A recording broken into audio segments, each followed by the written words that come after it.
let's wrap that with the monster green and the Halloween thing. And so we created a gimmick. And in doing that, we also found that we really liked the analogy of making monsters and how it worked towards building a brand. Thank you for being a pal. Hey pals, welcome back to another episode of Pentool Pals, a friendly graphic design podcast between two graphic designers. I'm Cole from Cleave Design. I'm Canvas Cam from Canvas Design Company, and welcome back to the podcast. We got a good one for you today. Spooky season is upon us. If Yes. you can't see it in our graphics, we are getting right down into the nail-biting, lightning-striking, Frankensteining, Halloween-y, whatever you want to call it this month. Hell yeah. And we have our first guest who are actually joining us again ×2. So second time they've been on the podcast, first ever, Kyle Van Cleave from Wild Giant Studios. Yeah. So to have him back on, he just launched a Halloween-themed merch line, and it was so good that we had to have him back. What are you going to be for Halloween, Cam? Do you know I don't yet? know yet. I want to do matching costume with Herman.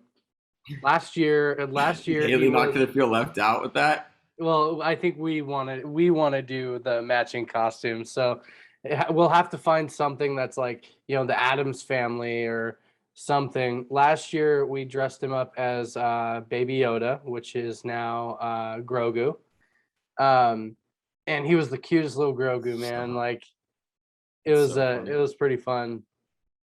I'm so late to the game. You can cut this out. I'm late to the game, but I'm watching The Mandalorian right now. Really? Yeah. That's I such a never show. grew up on Star Wars, so I did. and so I've still seen it, all the newer Star Wars movies that came out like past 5-7 years. Yeah. So I just wasn't quick to jump on Mandalorian, but everyone was just like, it's just so good, and it is so good. It's very good. Yeah. Yeah, I grew up with Star Wars. Like my dad was in high school when the first ones were coming out. Getting to watch, the prequels with him when I was growing up was kind of nostalgic. My dad was just a big nerd, just how I am. And so I'm just the extension of that. But yeah, when the new Star Wars, the most recent Star Wars first started coming out, we went and saw those together. But Mandalorian's fantastic. So Yeah. Herman being Grogu. I get why everyone says how cute Baby Yoda is. It's true. Yeah, Anyways, very true. Um, What about you? What are you gonna be for Halloween? What are you doing for Halloween? I don't have any plans yet, and Yeah. I don't know, but I bet by next week we'll have this pretty much figured out. Yeah. And we'll tell you guys. But usually, like, I feel like me and my girlfriend always try to find some sort of fun duo thing to do. Yeah.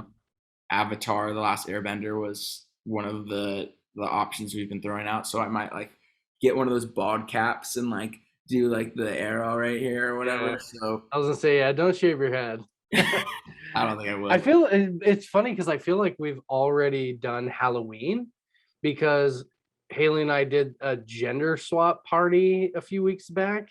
We went to a birthday party where it was like dressed like your partner, and I had a wig and I wore a dress, and so I feel like I've already done Halloween. I saw that. You're yeah. literally in dress. It was wild. Put up picture of Cam in dress. I will.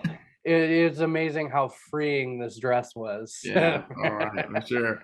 But we're stoked to get Kyle on. That's not in a dress. Kyle not in a dress on.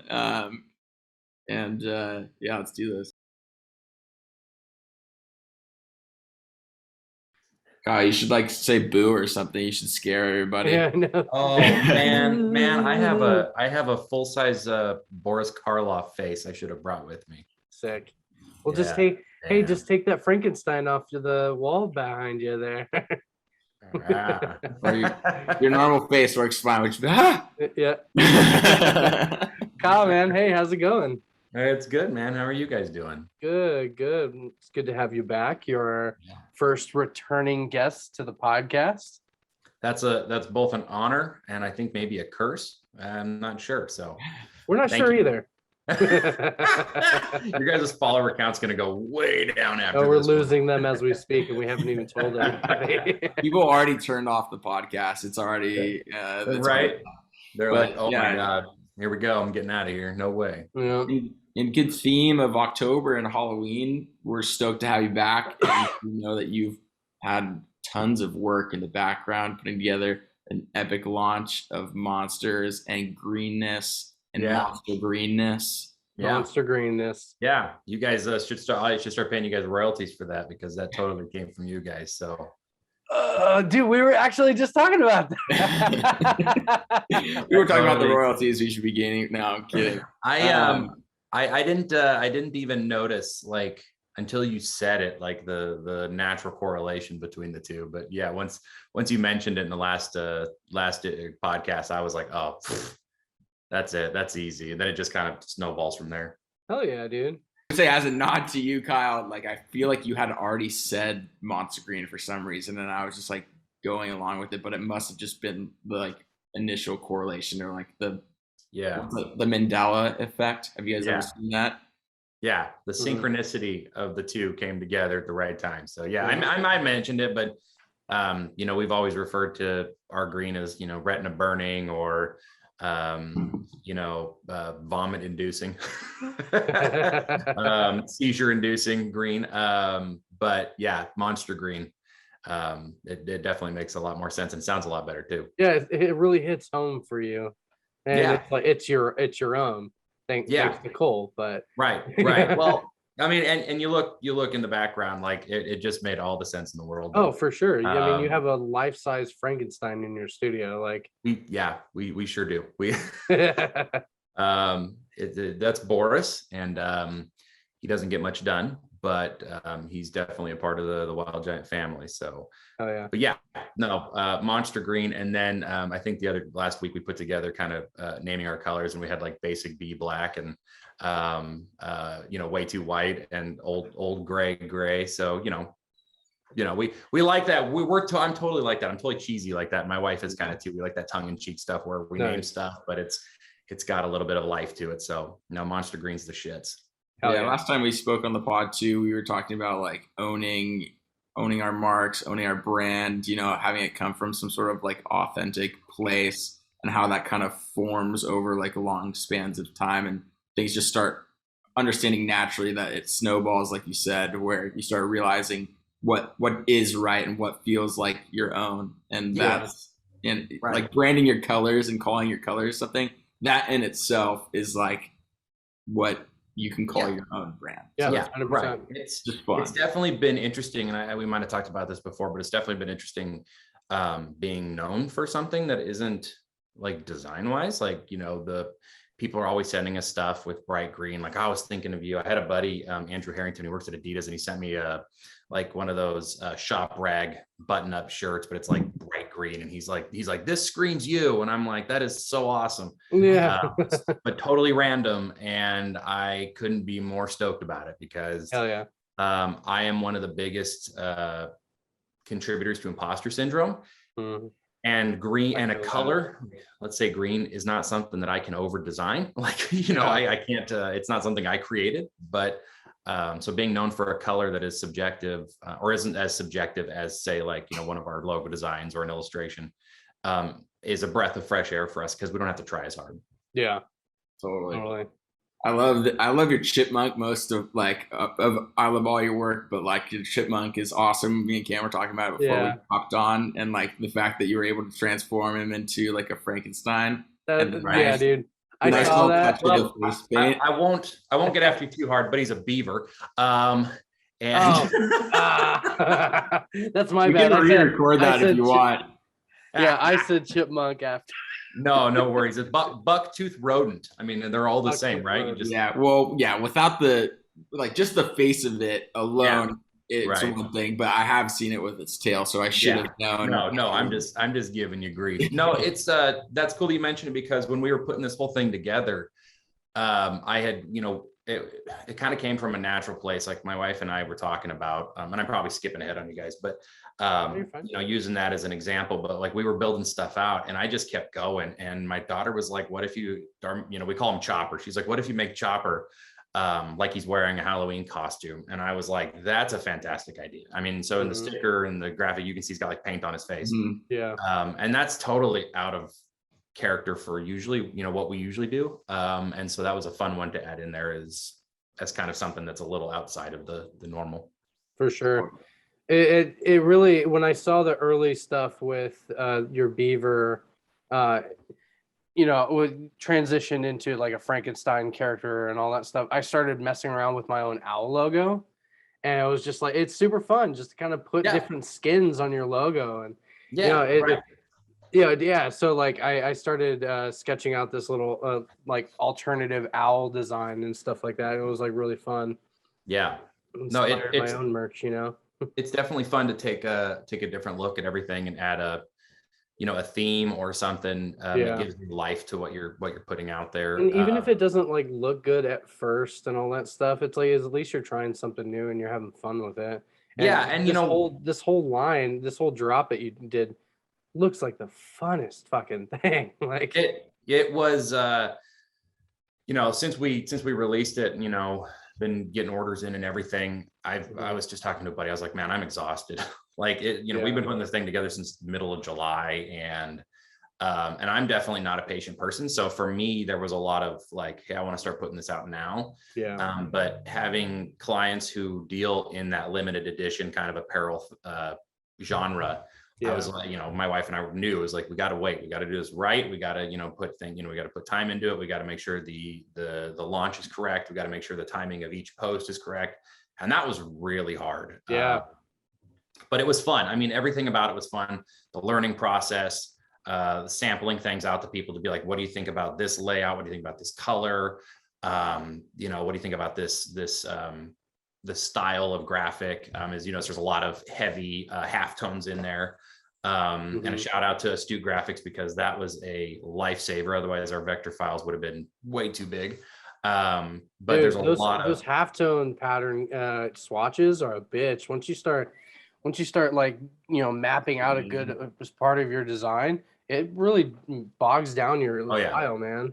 Yeah, it's terrible. So like I said, shout out to them, because they saved my life on a ton of pieces. But so it was really fun. And like the Franken Chopper, it was just like we were just playing around, and I had no intention of adding it to it, and my wife's like, that's got to be a sticker. And then I'd be drawing something just to keep myself involved and inspired by the release, and it'd be like, okay, that's one too. And it was like, so we kind of got this, that we had to do a sticker collection, because I just kept creating stuff out of it. Cool. And so it was a lot of fun. It was a very natural and a natural thing for us to come up with, I think. That's awesome. Now, how far out did you realize, like, okay, I want to do this? October is so many months away. How long were you in prep? Last year. Wow. I wanted to do something so a little background. Halloween is a big holiday in my family. My mom is a massive Halloween person. She used to hand make our costumes every year, and they'd be pretty badass costumes. I mean, like my mom was up on the cosplay thing before cosplay was a thing. So Halloween's always been huge. My aunt always threw a massive Halloween party that we'd go to. I remember my dad, when I was like 3, my mom reading Sleepy Hollow to us, and my dad walking by the window with a jack-o'-lantern head and then like banging it on. So, Halloween's always been a big thing for us. As far as, Frankenstein goes, I've always loved the book. I was really into classic monster movies in like the mid 90s, when there was kind of this resurgence again of like the Munsters reruns, and the classic monster movies kind of go in and out like every decade and a half. And so I was right there on the cusp in the mid 90s of like a little bit of a, I think some of them were like having their like 70th anniversary or their 60th anniversary. So it kind of worked out. So there was always an affinity. Munsters just had their 70th anniversary, or and 60 something. Yeah, I'm a huge Munsters fan. Like I named my dog Herman Munster. My dad, when I was like 16, he painted me this big Herman Munster portrait that's in a Right. room right now. I have the DVD box set, but I also grew up with like a bunch of horror and classic, Yeah. monster movies and stuff like that. So that's why I thoroughly am enjoying all of the stuff you've been putting out, because it's like I'm just geeking out over all of it too. That's awesome. And Yeah. so it's like, like the Munsters, like just side note, like Rob Zombie has their IP now, and that's And gonna be he awesome. just finished Mockingbird Lane today. Yeah. So that's gonna be awesome. But so it was kind of a natural it's something that has built up over time. Mhm. And then last Halloween, my wife and I wanted to do something, but just the timing wasn't right. Like it was like already October, Yeah. and our studios is also a contributor to the whole, like, hey, we had shirts printed, here they are, they're on our website right now. Mhm. And we really wanted this to be something that had some build to it, and something that felt limited, something that felt like it had a specific time period it was supposed to live in. The 90th anniversary of the original Boris Karloff movie is in November. I think it's November 20th. Cool. And so it was like, okay, so we've got the 90th anniversary, we've got Halloween. Let's just put all this stuff together. We want to do a collection. Fall is a great time because you can do long sleeves, you can do something different than just your basic t-shirt. So it was in prep. I would say last year was when the idea kind of came to the surface, but beginning of summer was when we really sat down and we're like, we're doing this, and mapped everything out from there. Nice. That was the longest answer in the world. No, it was great, man. So what makes a podcast? Yeah, right. This ain't the Tonight Show where you come on for like 15 minutes. Like we're in for the long haul, baby. Having you on is great too, because I think that it teaches, or at least showcases, what it means to have a launch and how long it does take to produce these sort of assets, and where the idea sparks and then all of a sudden what rolls in afterwards. Yeah. It sounds like you have a good relationship. You shouted them out earlier with your print shop. How did that process work for you? Were you like creating the tech packs and sending them off, and was like a back and forth? And have you been through this process before, so it was known? Right. So we use Upstate for this one. We've used Upstate in the past. Shout out to Dylan and the crew there. And that was one thing, like a lot of people have asked about merch and doing merch in this particular drop. And so I don't feel like I'm an expert, or we're an expert at all in this, but we do work with a lot of apparel clients that do this kind of thing. So it does give us kind of an inside track. But just like producing anything for a bigger client, production wise, we had to get with our printer quick and be like, hey, this is when we have our launch date set. Mhm. This is when we think we need to have photos done. This is so when we get the product in hand by X date, and then they have to tell us, they come back and they're like, hey, well, we're having a hard time getting these products in because of shipping situations, because of the pandemic, supply chains are down. We're low on ink, so we'll have to work. So you have to really, once you figure out that you're going to do it, you have to map out the schedule, and then you've got to get with the people that take it out of your hands. Right. Yeah. So when it can't be in your control, that's the thing you need to try to control the most. And there's only so much you can do, but giving yourself that big window. But yeah, so we worked with Upstate. We got it figured out as far as scheduling, and then we just shoot off the files when they're done. They make sure that like the halftone patterns and stuff, they're going to work, because sometimes we as designers, we're like, that looks great on the screen. And then it prints out and you're like, it's a blob of color, or it doesn't even show up because the dots are too small. Yeah, that's the worst. I've run into that a handful of times where I get the shirt in hand and all the halftones are all bled together, where there's like a little tiny remnants of it. Right. But yeah, so we had to do a little bit of that, and that's the important part of something like this, is making sure to line out everything and at least schedule out target dates. I think we moved our launch date like 3 times.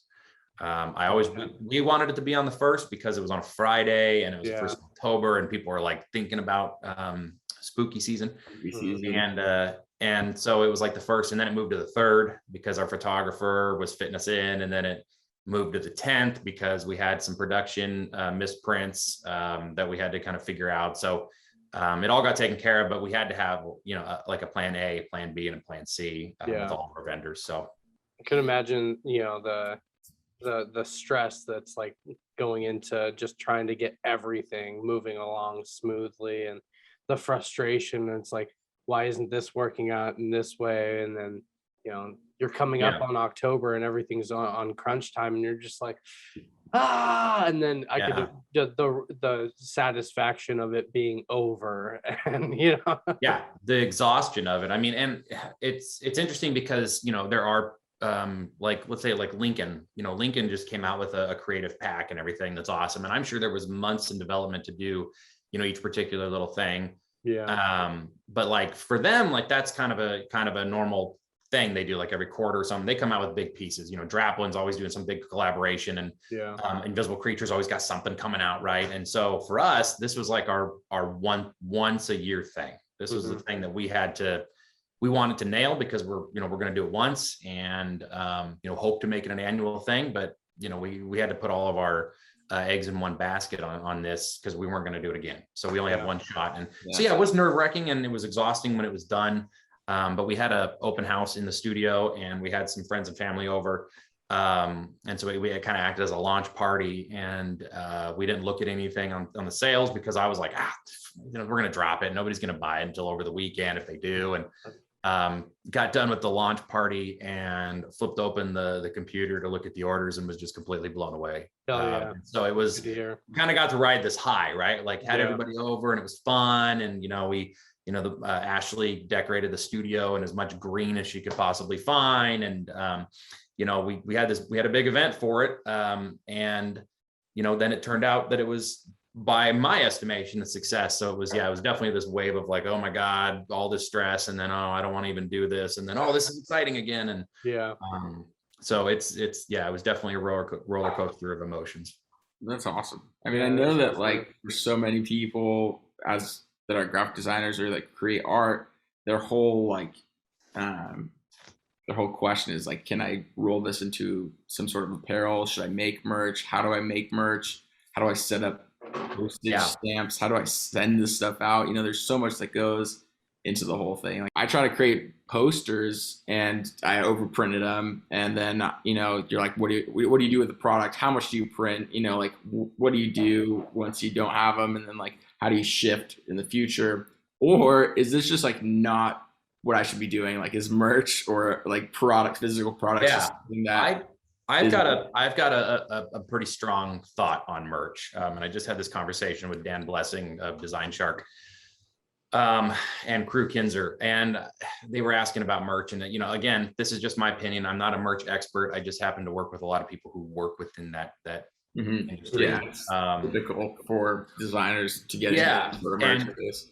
And again, Wild Giant is not Invisible Creature. We're not Aaron Draplin. We're not Lincoln. We don't have that kind of capital to put into big merch, but we have. So giving that thought, we kind of have a DIY freelancer view on merchandise. And I truly believe that you either need to have name recognition or a gimmick, right? Yeah, totally. Because you're asking somebody to put, so let's say a shirt, because apparel tends to be like the number one thing. Graphic designers are like, oh, I want to put my stuff on a shirt.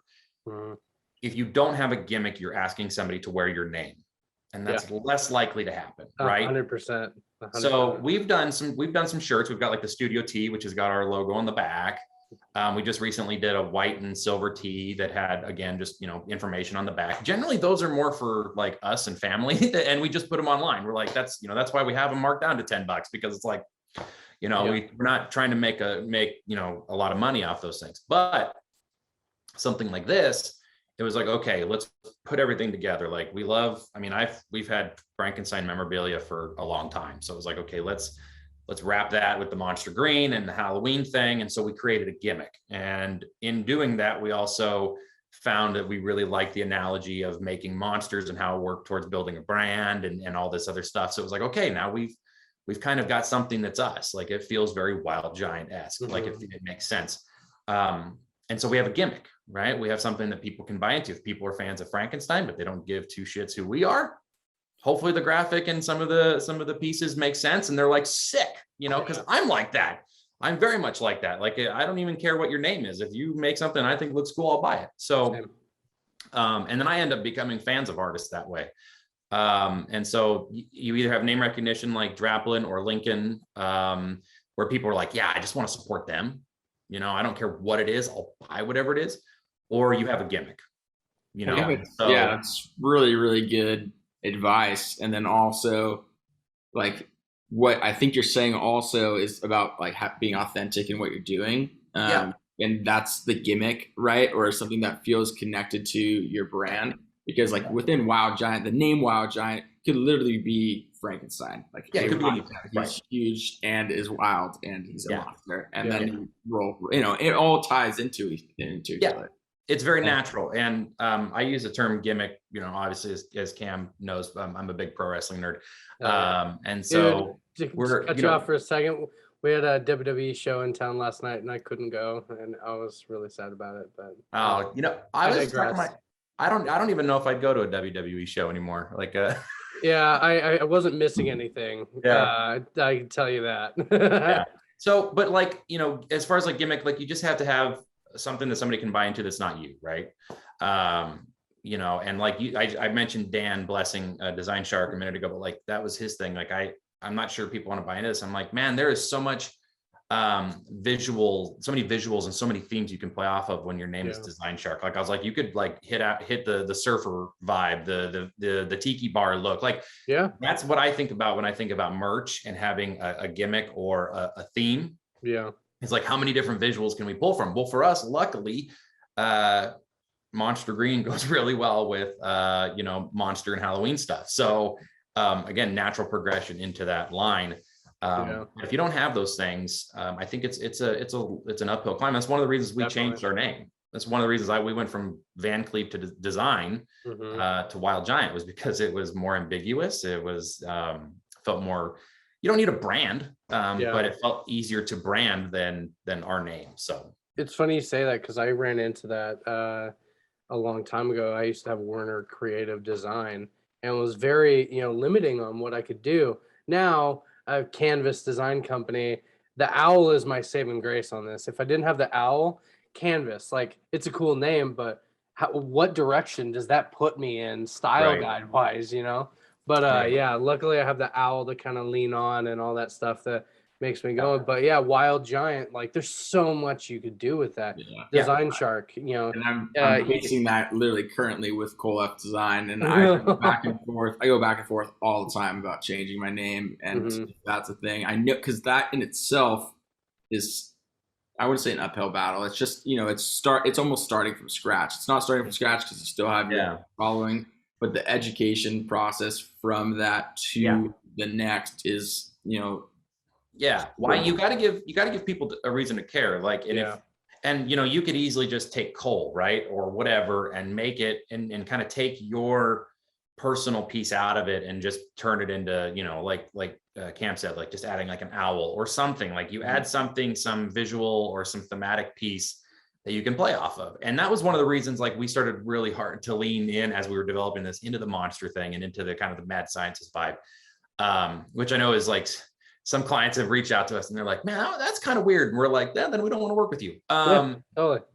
But like when we were making stuff, Northwest stuff, and then Lincoln got huge, and shout out to those guys, they're freaking fantastic. They're way bigger than us. So anytime we ever released anything that had to do with a beaver or a lumberjack or Bigfoot, it was like you're ripping off Lincoln.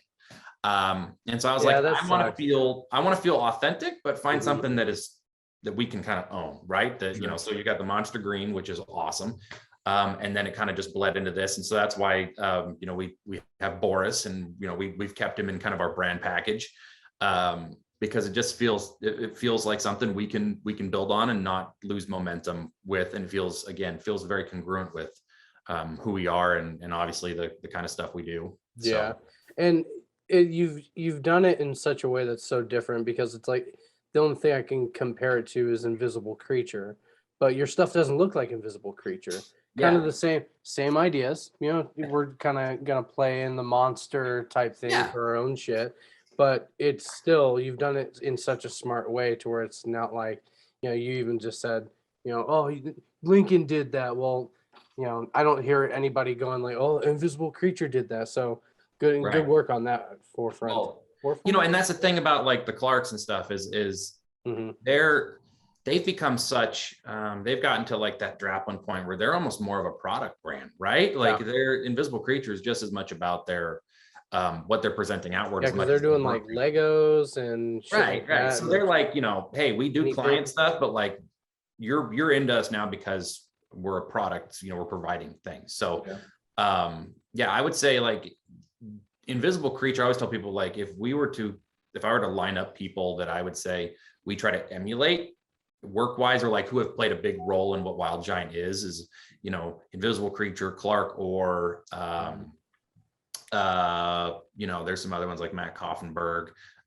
There's just a lot of different variations of people and brands and styles that like we gravitate towards. How can we do that in our own way? It's not a ripoff. It's I look at it as like an homage or a tribute to to the people that have inspired you along the way. You just have to find a way to make it yours. 100%. So, And I think you're doing that. Or you're doing a really good job at that. Thank you.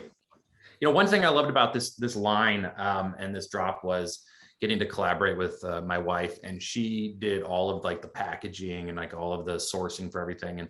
And she was the one that came up with the idea of like, we got to take this to the next level. Like one idea this bag was a nice touch. Yeah, you can't even see it in your. I know. Right? You can't even see it. It's invisible. Damn it. But no, it was like once it was coming in the mail, I saw the mail guy coming up and I was like, I know what that is.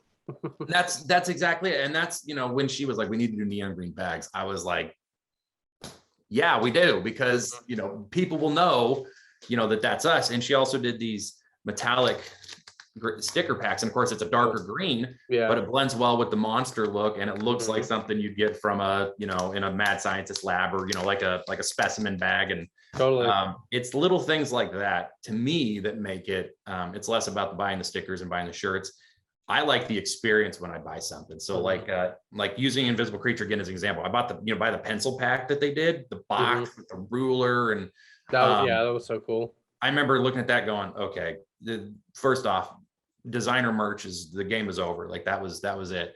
But it just goes to show you like putting together an experience for somebody when they buy something, because anybody can make a pencil and sell it, but not everybody can make a hickory box and with all the pieces around it that had that vintage 50s mid-century Atomica vibe kept in it from them. So the bag and the packaging and everything were a big part of this for us. Oh yeah, that's how I felt about Lincoln's pencils, because they sent us the creative bag utility kit. Yeah, they sent us some of that stuff, and the pencils, man, was like the presentation.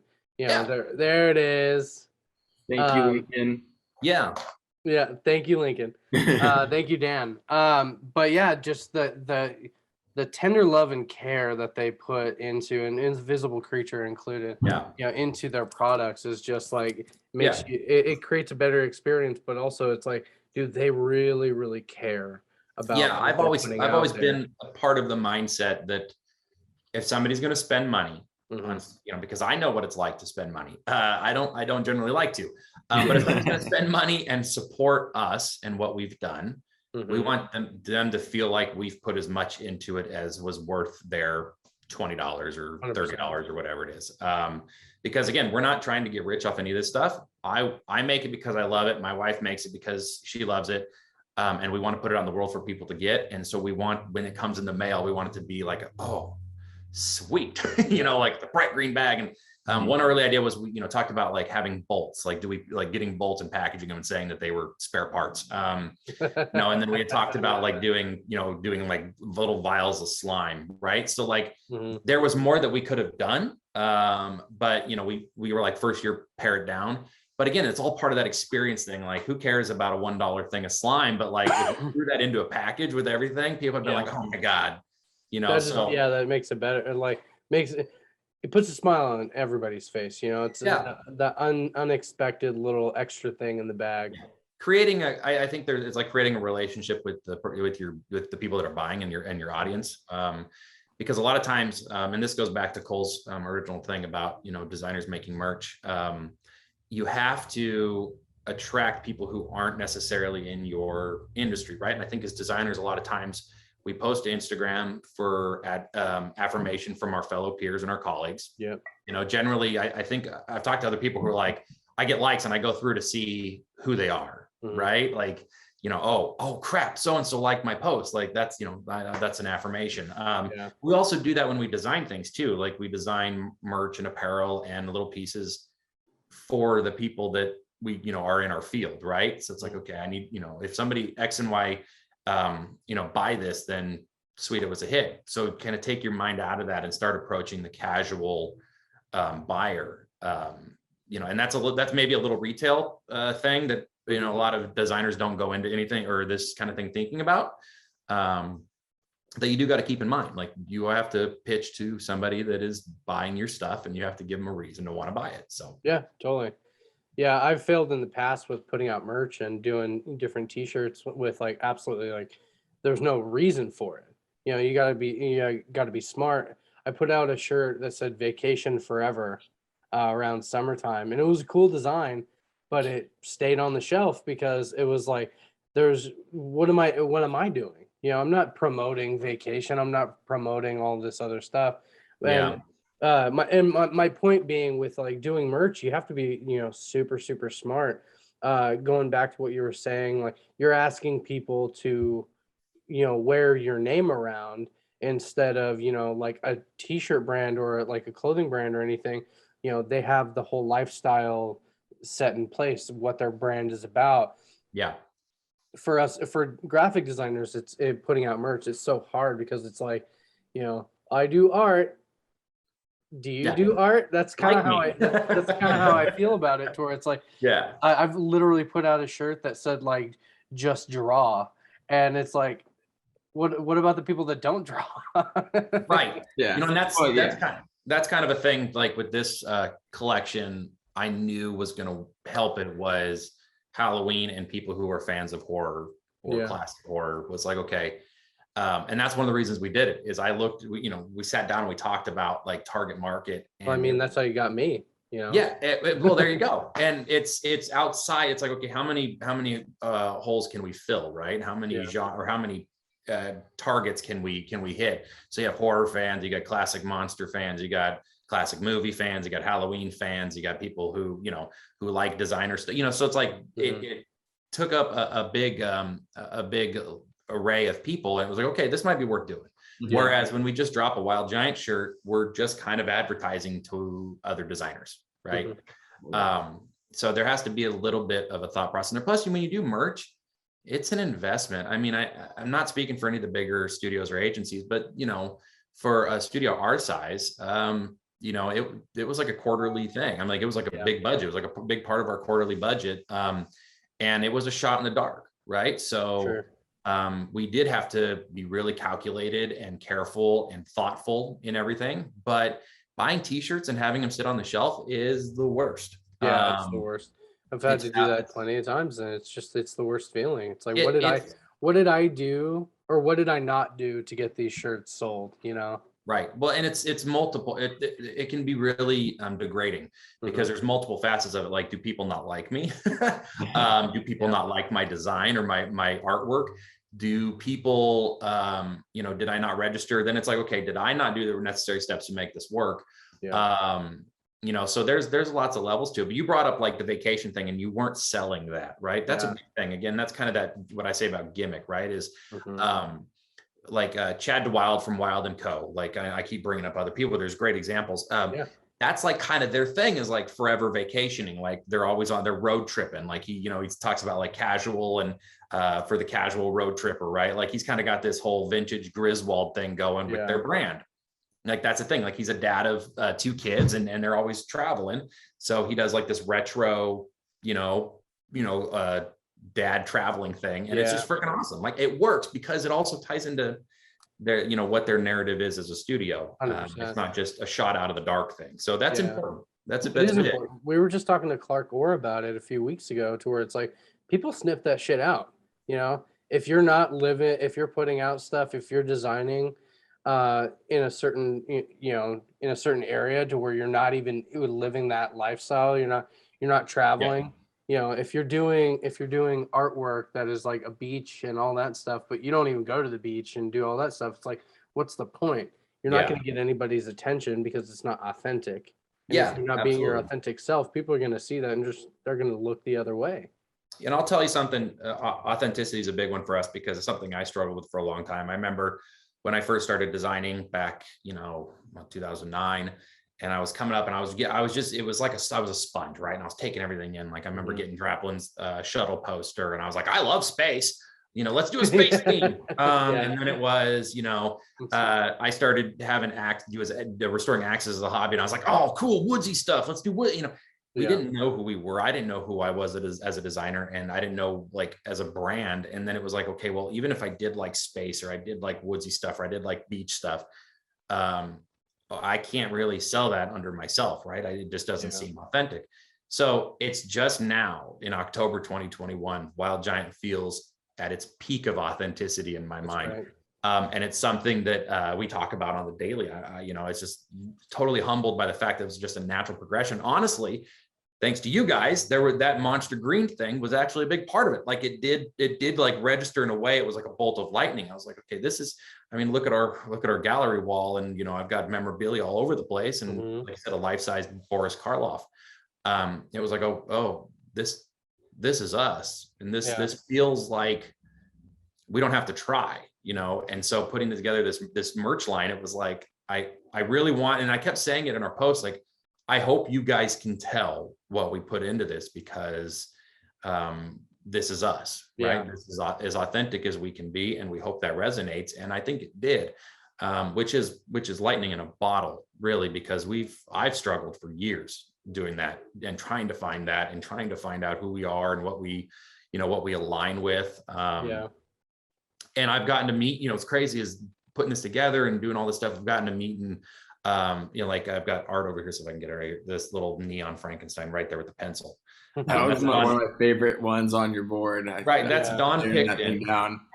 I found him randomly in like June or July. I was just looking up stuff, artwork, and I found his stuff on Etsy. It's called Friendly Prices, or Friend Prices, and I was like, oh my god, that's a neat. It's a Frankenstein's monster, and he's printed in neon, and he's got a freaking pencil. Like, that's everything. That's all of it. That's us. And so it was like once I found that, I was like, oh man, this is that the same artist that you reposted on your story the other day that made that, I don't know what to call it, wood board that he painted on. Oh yeah. Ryan Hungerford from iTunes. Yeah. Is that the same artist or no? No, it's not. Ryan, that's over this way. There we go. That's right behind me. Oh, there it is. I see it. Yeah. The little 3D dude. Yeah. I don't know. At first he had the cigarette and everything in his mouth, and I was like, I don't know about the cigarette, man. And then he sent me the sketch that had these all like drawn out with a cigarette, and I was like, oh, freaking fantastic. But that's Ryan. He actually does everything. I don't know if you guys know who Creepy Company is, but he does a lot of their character work for Creepy Company. Dude, he's so good. And dude, when I was doing a lot of character work, I wasn't following, and nothing against Davey Mighty Short or anything, but like I was like following cartoonists. Like that was my thing. Like I wanted to mix like sports mascot and cartoonist, and so guys like Ryan were huge. And so when we're putting this line together, I told my wife, I was like, I'm going to start reaching out to people and asking them to make us custom stuff, because like it just, and that came like the following Monday, and it was like, my child is yelling at the door. It felt like it was like a great cap to that weekend that came in. But that one's pretty awesome. I'm pretty stoked about that one. I would love to roll this into some of your launch work, and like if you have any like beginning stuff that you had made before it, or even end stuff, just for anyone who hasn't seen it. There we go. All right. So one of the big things for us, and I'll kind of do preface this as we go through, because I know you guys don't care, but one thing I wanted to do with this drop was I wanted to make it feel like that it was seasonal, and that it came in the catalog, like, the JCPenney's Christmas toy catalog we always get as kids. I wanted people to go, okay, they put some time into this. It's not just hey, we have shirts, here you go. So we lined up a photographer. I wanted to have a web page part of it. I wanted it to feel like it was something we could also maybe pitch to clients at the end of the day too. Like, hey, you guys could do this, right? Like we could do this for you. You could do this, something like this. And we've had success with it. So we called it It's Alive for obvious reasons. But it's funny. That's never in the book, right? It's only in the movie. It was an ad lib by Colin Clive, the actor who played Dr. Frankenstein. Really? He Yeah, just went, so it's alive. yeah, I think he, it's living, or it's, but the way he, is a total ad lib on his part by, overacting in the 30s. But, That's cool. and then Gene Wilder, I think he even made it more famous in Young Frankenstein. In Young Frankenstein, yeah. Which is one of the best movies ever made. It's not Frankenstein. Yeah. Frankenstein. Yeah. Sedative. I said sedative. Oh. So I fucking love that movie. I wanted to make sure people knew that we weren't just trying to take off of any like Universal IP. Like there was a genuine reason why we were doing this. It wasn't just like, hey, we're picking that one and the next year we'll do Dracula. Like Frankenstein, there was a reason for it, right? And so we kind of tried to do a piece here that explained why Frankenstein, the particular property, why the story, and why this interpretation as Karloff's Frankenstein, because it's my favorite one. De Niro did a really good one in the 90s too, but when you say Frankenstein's monster or Frankenstein, this is what people think of, right? So talk about like brand ownership. That's a character that's been around for over 200 years. And like this one guy and the makeup that they did for it, like is what transcends time, which is super crazy. That's very rare. Like Superman, his blue costume with the S, like maybe. But like this is Frankenstein's monster. Yeah, you always think of his exact face when you think of it. There's different renditions, but I don't always think of Young Frankenstein's version when I think of Frankenstein. Because it's a knockoff of this. It's a parody, right? Yeah. So that to me was like, okay, that's what we're trying to do here is we're trying to build off of a legacy, right? Of a particular thing. So we wanted to, we did a little blurb about what it meant. And we had little brand visuals. I think this is important too. Because if I don't talk about some of this, I'll be like, oh my God, people, the slime was a big one. Slime and the lightning bolt, right? So we wanted to have electricity, we want to have the slime. So we wanted to kind of keep those themes. So if you look at anything we've done with this launch, there is usually some kind of form of electricity involved or slime or both. So then we went and did a photo shoot. This is my niece, Sophia. Shout out to her for doing this unpaid. But we went into an old flour mill that I used to work at that is still functioning as a winery, but the upstairs, the top, it's considered a skyscraper in where we live, and it's only like 8 stories. But it's all concrete and it's got these green tones. And I was like, we got to go in there and do some cool images. And so we took nods from the movie of where the little girl gives the monster the flower. So we flipped that around.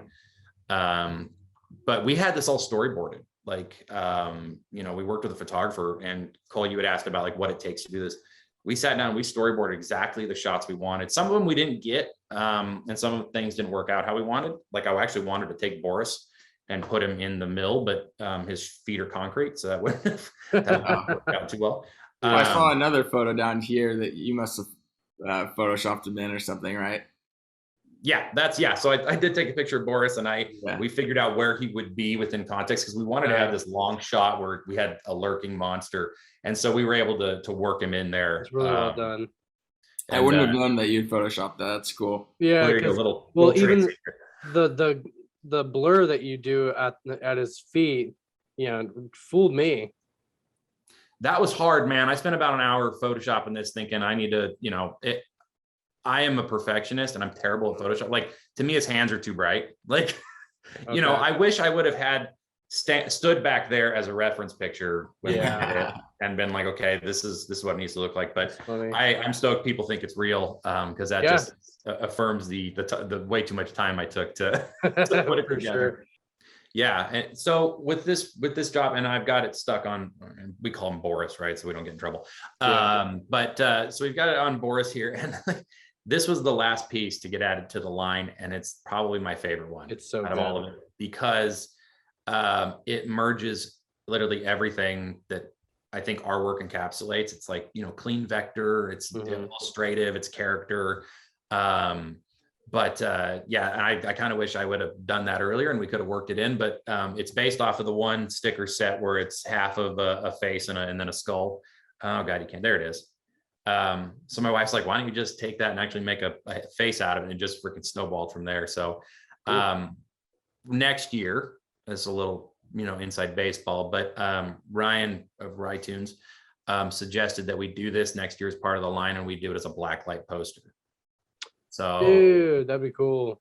So we're thinking about doing something like that. And maybe this might be some, further development to this, because you know how we are as artists. It's like, oh, I can do that better. But so that's a little inside baseball. Indecisive till the end. So here we did like a little, again, this is the gimmick part. We tied it into why it makes sense for us, and what it has to do with graphic designers, and why people should care that we've done this line. And then just worked into some product photography, which I was super proud of. And we worked with a talented lady named Kathy Pothier, and she knew she knew the assignment, and she killed it. So Nice.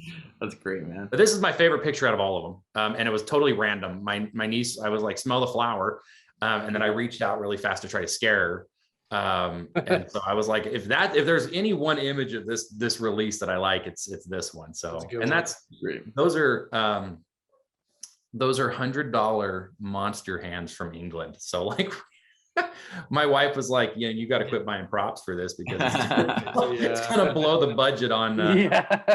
But they're awesome, man. I mean, they're like full elbow, like they're pretty fantastic. So I just had to throw that in there, that like we went for it on this guy. So and it shows. It really shows. I think it's just the most important thing to sell a product is to get the right product photography. Because if you don't see it on, or if people can't see it in a certain space and it just doesn't feel right, then I just see that, in history, they just don't buy it as much. Yeah. So to speak to that, like this picture right here is an iPhone picture. And we went into the mill, and I was like, I need to prove that I can't do this with my iPhone. And you can't stand 15 feet from somebody and take a picture of a t-shirt and get the clarity on the design with an iPhone. I mean, iPhones can do some great things, but you can't get this or this with an iPhone. Like it just, we tried, it doesn't work. So if you're going to go the distance of putting together like a capsule collection like this, it's make or break on the photography. It really is. And usually we just do mock-ups. And I think that's kind of where a lot of designers end up kind of tripping up too, is they just do a mock-up.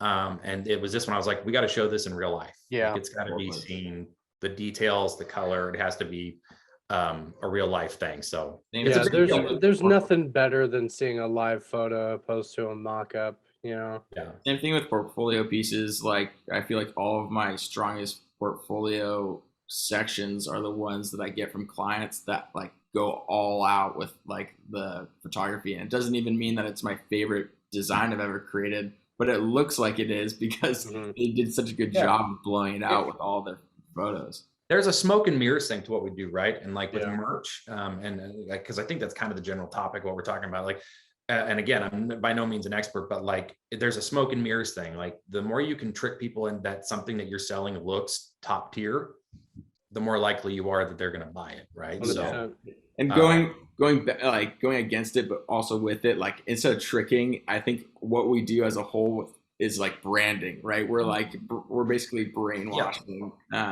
And what branding is just basically getting someone from point A to B without pushing them over the edge. It's almost like giving them that information over and over and over and over again, so that way they buy into what you're producing for them, which is basically the top line of what we're talking about during this whole conversation. Right. And so like all these graphics that are on the screen right now, like they kind of play into that. Like one thing we thought of was how many different ways can we make people think, oh, this is an obvious nod to Frankenstein's monster, without actually putting the monster on there, right?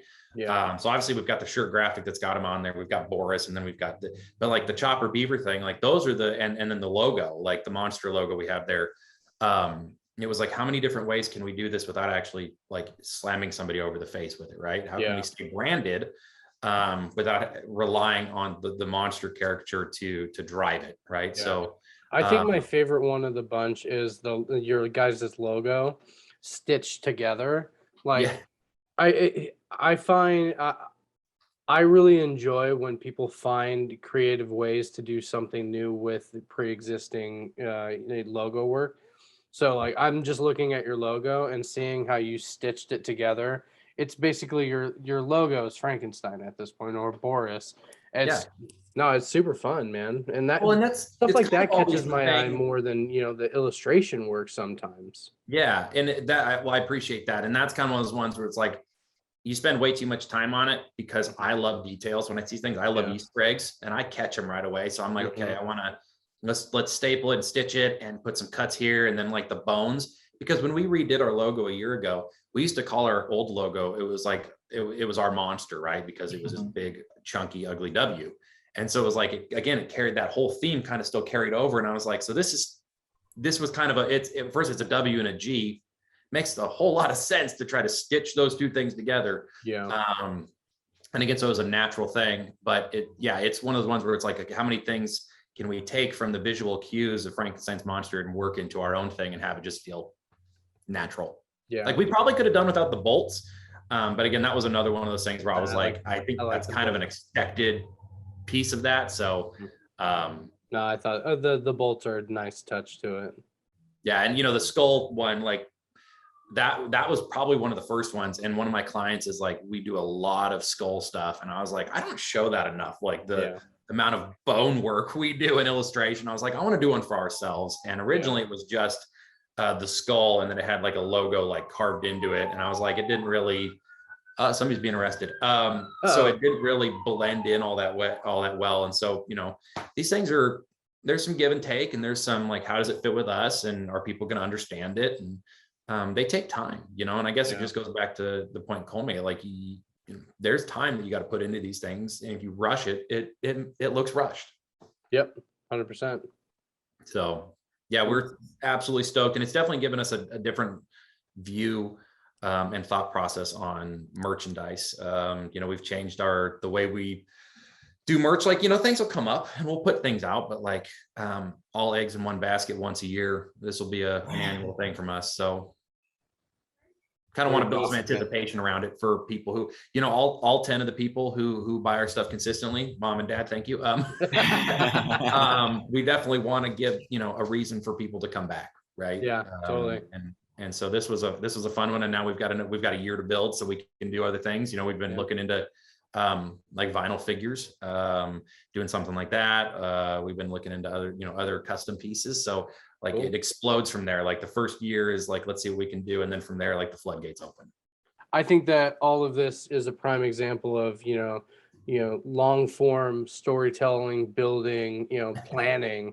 That's a wrestling term right there. That's a wrestling thing, right? Sure did. Long-winded storytelling. Yeah. But I think this is a good example of, working on something for a year, it's not good. You couldn't have done this in a day or a month, getting it done properly. It took a long time. And I think that a lot of designers, they set themselves up for failure with, just I have to put out something as soon as possible, or I have to put out this graphic, and it undersells, it's like they don't get enough likes or they don't get enough sales. It's like, plan this stuff out, be smart about it, do your market research, figure out what's going to work, and don't just put out, something that, has no life in it, and as it kind of play on words, you put out something that has a lot of life in it, Got to give it life, man. I totally agree. And I appreciate you guys wanting to highlight this and give me an opportunity to talk about merch and designers and how we all kind of handle the situation, because it is kind of something I'm like weirdly passionate about, like talking to people about, because I've got a ton of scars and calluses from that same process. And I'm by no means, I wouldn't call myself an expert. We don't get on Instagram and call ourselves experts, because I think that's really a vague and callous thing to do. But one thing I do like to do is talk to people about our experiences. And this is definitely one we're passionate about. I'm passionate about specifically because I worked coming up in like sign shops, printing apparel and doing all that. So like on the production side, and we're still learning, but it's something that we do enjoy talking to people about, because it's something we're still figuring out ourselves. Yeah. And there's a lot of ups and downs. And if I ever wrote a book, it would be my failures in selling myself. Like that would be, that's what it would be about, Yeah. And, mine would be how many times did I fall on my ass and still get back up. And still get back up. Yeah. I got to tell you, like, I always talk about like the whole experience saying, now there's a fire truck. Sweet. My ADHD is like, what's going on? Dude, Boris escaped. I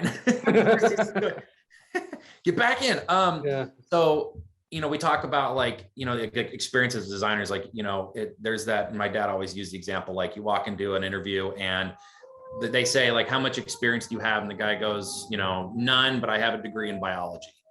You know, like let's say you go to a design job and he goes like, I got a degree in biology, but I've never designed before in my life. And then I walk in, I'm like, I don't have a degree in anything, but I've got 10 years experience, and I get passed over for the guy. Yeah. Just because he's got a degree, right? So there's a lot of that in our world where it's like you have to kind of get those bumps and lumps, and you've got to figure things out as you go. Like even if you are a graduate and you have a master's in design and you've got a ton of clients, like I'm pretty sure if you talk to Aaron or any of the Clark brothers, Invisible Creature, or Clark Ward, like they're still learning daily. Like things change, and you learn to adapt. You sell what you're good at, you be authentic, but you know, you got to be willing to try new things. Yeah, totally.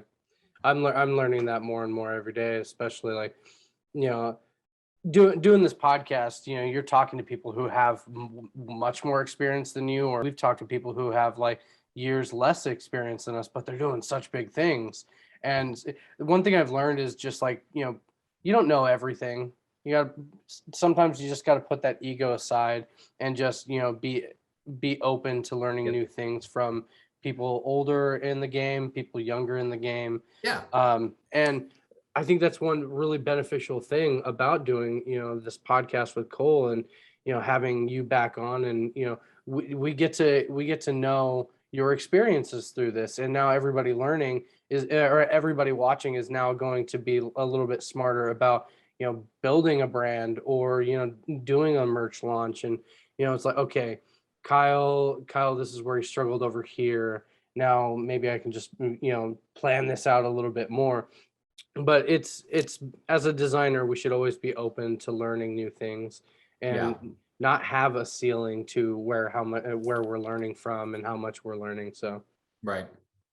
Yeah. And it's one thing too is, you know, before we wrap it up is, we don't have a huge follower count, right? But we really felt like the followers we do have were engaged. It was an engaged audience.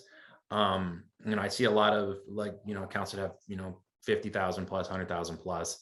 They struggle, right? Because a lot of their followers are not authentic followers, or they're not engaged, right? It's not an engaged audience. So I do think that's something that worked to our advantage. Was I told my wife, I was like, you know, 4,500 followers, like if we get 10% of that, that's that's still a huge number, right? So, you know, we need to play to that audience. We need to, you know, understand it, and the more it comes across authentic, you know, and people will, you know, look at you guys for, you know, having me on again, and they'll be like, well, that guy's got no followers. He's got, you know, whatever.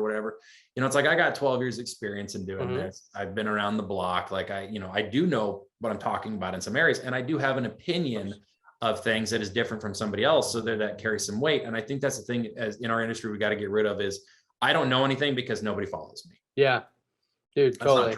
That's not true. And for the people watching, you know, other designers watching, we don't care about your following. If we're interested in you, we'll have you on the show. We're interested in Kyle enough to have him back on the show. Or you just have to bully people enough. Yeah. Make them feel bad enough that they will let you on the show, not once, but twice, to get you to stop talking to them. And hey, and now officially we can stop doing this because we had you on twice. 3 times, guys. 3 times. We're going to go for that. It'd be like that. I like those podcasts where they have guys on like they'll have like the same person on like once a quarter or something like that. Yeah. Like a reoccurring guest. I know, like Bert Kreischer and Tom Segura, they're both on Joe Rogan podcast a few times a year. Yeah. It's just, another. And obviously I'm a huge Your Mom's House podcast fan, so I already watched them. But the rotating was it regulars? There you go. You're gonna be regular. Well, I'm a big fan of both of you guys, and I've followed you guys for a long time, like I said before. And so you asking me to come on here and be your second time guest was a huge honor. But getting to come on here and talk about our capsule collection and kind of what it means for our studio and what we've learned, and get some of the background, because I've been having these conversations with people. I really appreciate getting the platform, I guess, the soapbox, to do this, because it's something we definitely were passionate about. I was really excited about it. We're really proud of. But there is a lot of, could write a book. Obviously, this is our first time doing it. There's other agencies and studios that have done bigger merch lines and could be like, oh, you don't even know. But it, for people our size and let's say our scale of operation, we could, there's definitely a book to be written on stuff like this. And so getting to come on here and talk about it was right, like I said, right timing. So timing. I couldn't have thought of a better guest to have right now, especially with like you doing this launch. It made the most sense because like we're still learning how to do this podcast. We're still learning what kind of topics to talk about. And there's still a lot of designers to meet and to talk about how they started, but we've already talked to you about that. So my next thought was, we like Kyle. We want to have him back. He's got a launch coming out, or he just launched some merch. Let's talk about that. And this was a great conversation. And so, Kyle, thank you for being a pal. Thank you for coming back on the podcast. Tell everyone where they can find you and go buy his merch. Damn it. At Wild Giant Studio on all major social platforms. You can find us at wildgiantstudio.com. And as we say now, don't be afraid to make monsters. Oh yeah, I love that. I love that, man. Yeah, thank you, Kyle. Thanks for being a pal, and enjoy the rest of your spooky season, man. I appreciate you guys. Thank you. Thank you for being a pal.